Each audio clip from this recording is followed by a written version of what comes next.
میں پوچھتا ہوں تجھے دنیا کا یہ فیشن پسند آتا ہے؟ اے نوجوان، اگر میرے مصطفیٰ سے عشق ہوتا تو تو یہ کہتا دنیا اگر ننگا رہنے پر فخر کرتی ہے تو میں آمنہ کے لال کی اقتدا کر کے فخر کروں میں ان کے لباس میں فخر کروں گا۔ دیکھنا پھر عزتیں کیا ہوتی ہیں، عزتیں کیا ہوتی ہیں میرے عزیزوں۔ یہ صرف ہمارا لباس ہے، لوگ عزت کرتے ہیں یہ میرے مصطفیٰ کے لباس کی وجہ سے، سنت کی وجہ سے۔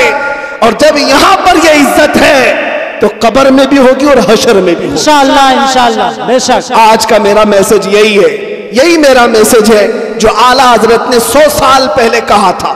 کان کھول کر سنو، 100 سال پہلے کہا تھا۔ وہ میسج کیا ہے؟ آج لے ان کی پناہ، آج مدد مانگ ان سے، آج لے ان کی پناہ، آج مدد مانگ ان سے، کل نہ مانیں گے قیامت میں اگر مان گیا۔ بس اسی پر زندہ رہو کہ ہمیں جینا ہے میرے مصطفیٰ کے اخلاق میں جینا ہے اور حضور پاک کے اخلاق کو زندہ کر کے دکھانا ہے۔ میں بار بار یہ کہتا ہوں، کچھ نوجوانوں کو یہ شرم آتی ہے، ٹوپی رکھیں گے، داڑھی رکھیں گے، لوگ ملا کہنے لگیں گے۔ تمہیں لوگوں کے تانوں پر نہیں جینا ہے، تمہیں اپنے نبی کے لیے جینا ہے۔ لوگ کچھ نہیں کہتے۔ اور ایک بات میں آپ کو بتاؤں، ارے دنیا والوں کو چوٹی رکھنے پر شرم نہیں آتی، تمہیں داڑھی رکھنے پر کیوں شرم آتی ہے؟ بہت اچھا پیغام ہے، بہت اچھا پیغام، شرم آتی ہے۔ بہرحال میرے مصطفیٰ کریم صلی اللہ تعالیٰ علیہ وسلم کے اخلاق کی طرف آؤ، پھر دنیا تمہیں بتائے گی۔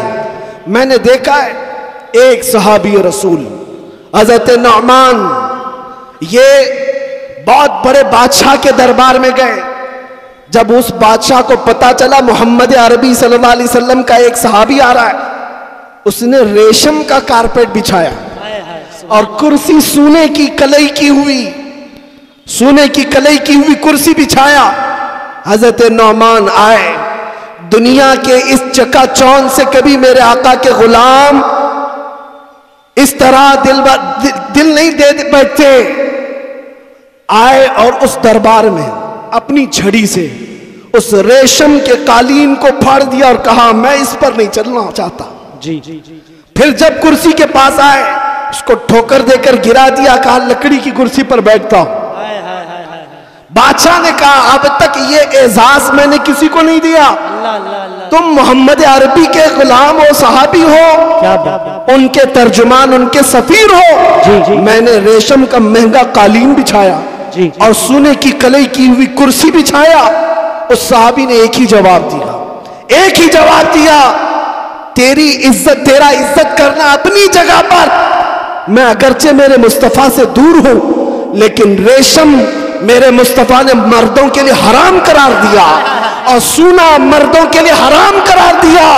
جس کو میرے نبی نے حرام کیا ہے ان کا غلام کبھی اس کو اپنا نہیں سکتا، چاہے سامنے بادشاہت ہی کیوں نہ آ جائے۔ اسی لیے حضور تاج الشریعہ نے فرمایا تھا بلحوث سن، سیم و زر کی بندگی اچھی نہیں۔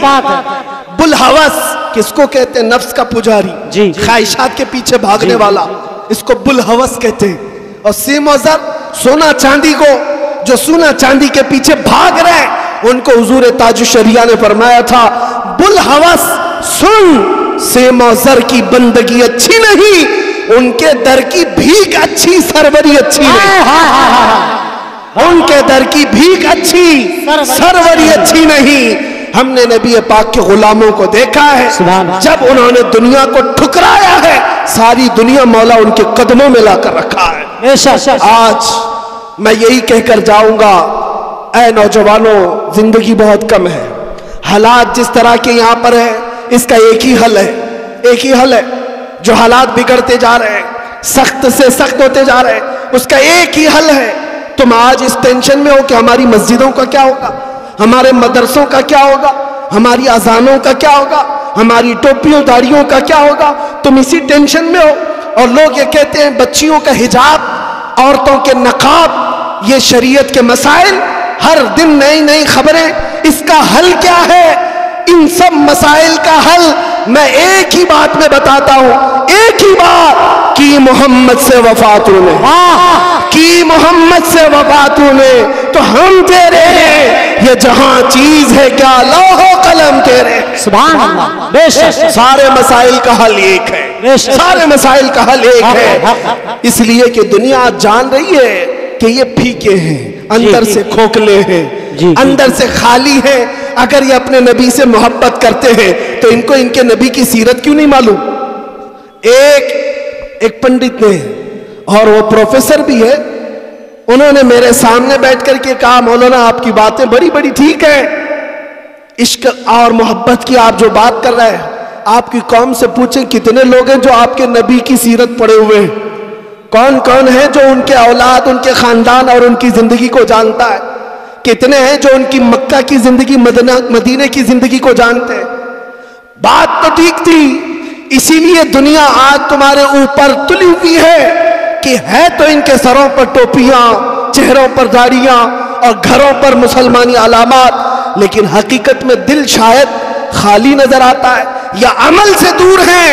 اس لیے دنیا کو جواب دینے کے لیے سڑک پر اتر کر احتجاج نہیں، دنیا کو جواب دینے کے لیے صرف پروٹیسٹ اور دھرنا نہیں، بلکہ یہ عہد کرنا ہے کہ میں میرے مصطفیٰ کا دیوانہ صرف باہر سے نہیں دل سے بھی نظر آؤں گا، میں اپنی ساری چیزیں قربان کرتا ہوں، جو میرے نبی کو ناپسند ہے اس چیز کو میں نہیں کرنا چاہتا۔ کیا اے نوجوانوں، حضور کی محبت پر فدا ہو کر نعرے تو لگاتے ہو، صبح گانے سنتے ہوئے اٹھتے ہو، رات کو گانے سنتے ہوئے سوتے ہو، کیا یہ محبت کا تقاضا ہے؟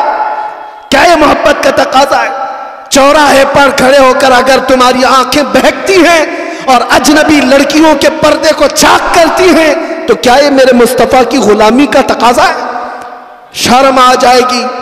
تمہاری نسبت اگر میرے مصطفیٰ سے ہے تو تمہاری آنکھیں اتنی محفوظ ہو جائیں کہ ایرے غیرے کو نہ دیکھے بلکہ آنکھیں سنبھال کر رکھے۔ میں آنکھیں اس لیے سنبھالا ہوں کہ دیکھنا ہے تو مجھے تاجدار کائنات کو دیکھنا ہے، سب سے حسین چہرے کو دیکھنا ہے۔ آنکھیں بچاؤ، اپنے اخلاق بچاؤ، اپنا ایمان بچاؤ۔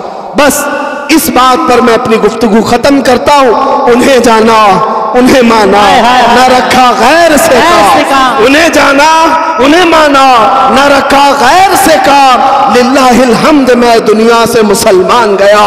اے نوجوانوں اٹھو، قوت عشق سے ہر پست کو بالا کر دو، قوت عشق سے ہر پست کو بالا کر دو، دہر میں نام محمد سے اجالا کر دو۔ وآخر دعوانا ان الحمدللہ۔ مصطفیٰ جانی رحمت لاکھوں سلام، شمع